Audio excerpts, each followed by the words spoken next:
రాష్ట్ర దేవాదాయ శాఖ మంత్రి ఆనం రామనారాయణ రెడ్డి కుటుంబ సమేతంగా గురువారం తిరుమల శ్రీవారిని దర్శించుకున్నారు.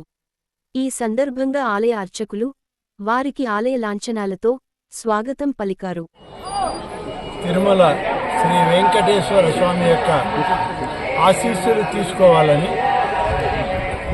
మేమందరం ఇక్కడికి రావడం జరిగింది.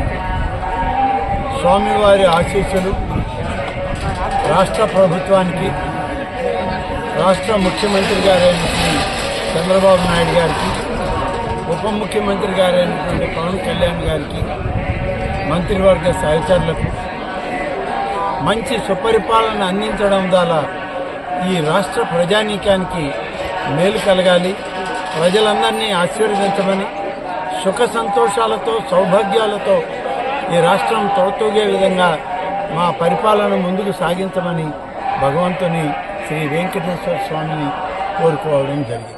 న్యూస్ అప్డేట్ కోసం G5 న్యూస్ సబ్స్క్రైబ్ చేసి పక్కనే ఉన్న బెల్ ఐకాన్ ను యాక్టివేట్ చేసుకోండి.